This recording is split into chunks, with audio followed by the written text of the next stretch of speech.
Today, I want to talk a little more about perfectionism and hopefully get into a much deeper sense of this, really. Because I know for me, everything, not just perfectionism, but all the isms that I thought I had, imposter syndrome and yeah, perfectionism, um, procrastination, I don't know. There's a list as long as your arm of things that I thought were wrong with me.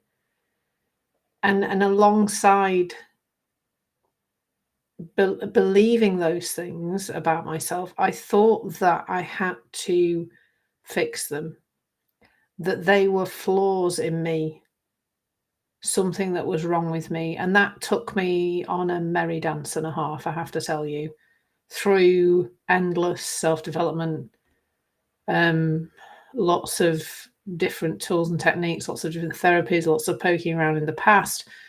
And it was only really when I say when I came across the three principles in early 2020, in January 2020, it makes it sound like that was the moment when it all fell away and suddenly I had no thoughts of perfectionism.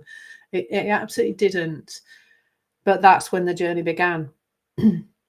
And I'm still on that journey. I suspect I'll be still on that journey till the day I die. But it's a lovely journey to be on. It's not so icky as all that self-development. And I guess what I've come to see is that perfectionism is like all these other things. It's a thought, it's not truth. It's not something that's wrong with you. It's not fixed either. It can look like, well, I've been like this. So many of my clients will say, oh, but I've been like this my whole life. I don't remember not having this perfectionist trait. I remember, when I was 5 and I was trying to make my painting perfect or whatever people can remember way back. It's seeming like these things have been there all the time, but they haven't really. They're certainly not there in the very youngest of our race, are they? Of the human race. They're not. No, there's no tiny children involved in perfectionism. They're the ones who were first on the dance floor at the family party, aren't they? Because they don't care what anybody else thinks about them, and they certainly don't care whether their dance moves are perfect in time or anything. They just don't care. It's something we've learned. There's no two ways about that. But it's the invitation here is to see the shifting nature of it, so that we can sort of see, well, one minute it seems like I'm, caught up in something having to be a certain way, and then a few days later, perhaps we see that differently. And that's what I really want you to notice, is that this idea of perfect is continually shifting. And I think in one of my other videos this week, I spoke about how that can. Last week I was at the graduation of my daughter. My ex-husband was there, and there was clearly a time when I was madly in love with him. I thought he was the best thing ever. I thought he was perfect for me at some point, and clearly that thinking has shifted because I ain't married to him anymore. So, and for both of us, that has changed, and that's so cool to see that this transient nature of thought. And when we can kind of fall into that understanding, oh, thought's transient, we can also start to see that thought is also not us. We're not our thinking.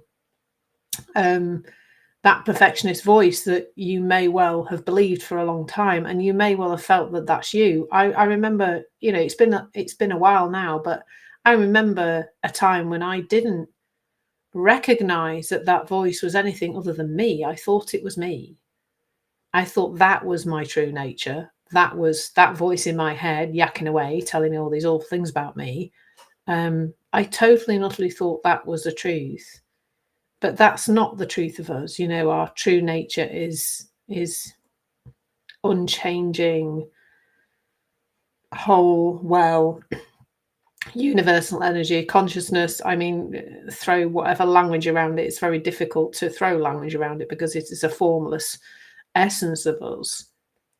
And that's the truth of us. All this stuff that's passing through these perfectionist thoughts, now we're realizing their thoughts, that they're just passing through, aren't they? So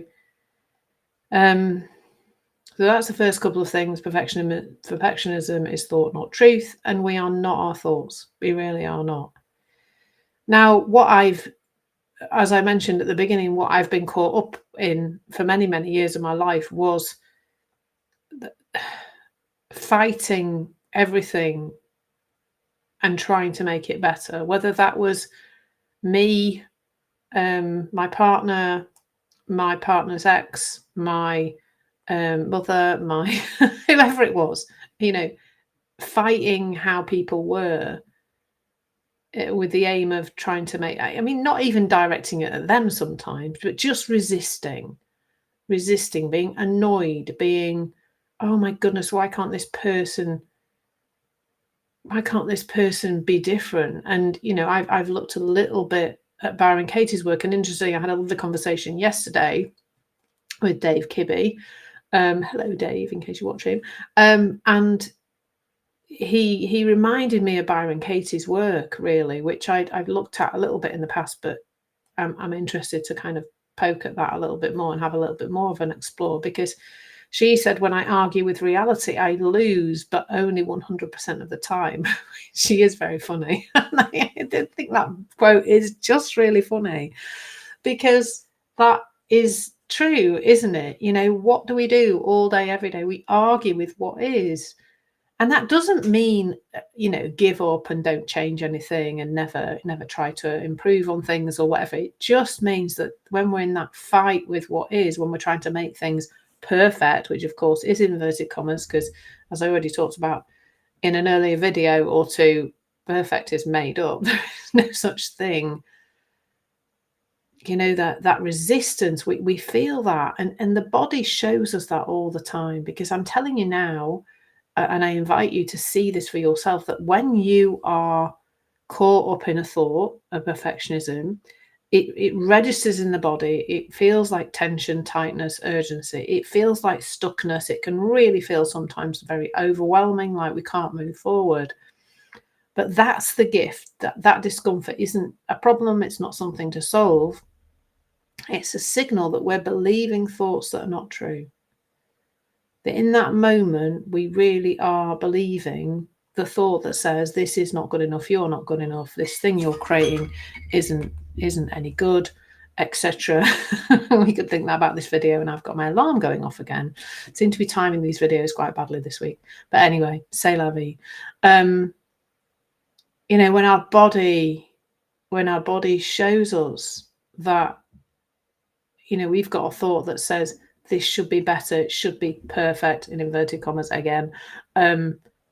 And it hurts, because that's our body telling us, you're believing thoughts that are not true. And there's something beyond the struggle of all of this. Like, what I'm seeing for myself is my ability to step into what I really want to do in my business, in my life. Of course, those thoughts still show up, but they feel less and less like beliefs. They feel less and less like something I really believe. There's less identification, I suppose. And as the thoughts fall away, as we become less entangled in our thoughts, it's like, well, I think you can see that, can't you? Like, where there's less thinking, there's more space. There's a settling. There's a space for inspiration. There's a space for stepping into our authentic voice. There's freedom. It feels, the action that we take feels very aligned, I think is the word. So I guess there's sort of a journey here where we notice, for me, the body is the starting point. You know, I'm tuning in more to that discomfort when it's there, noticing that that's a busying in my mind, taking a breath, and then just taking the next step with this sense that everything in this moment, with all its so-called imperfections, you know, in inverted commas, it is already okay. And there's something here that's coming through to me about presence. You know, because often our stories of perfectionism are about, not about what's there in front of us, but about the sharing of that and the putting that out into the world, and the, you know, the fear of the retribution of that, or somebody judging that in some way. So I hope that's helpful. I hope that's brought something, a little bit of peace around this perfectionist subject. Take care, lots of love, and I'll hopefully see you again soon.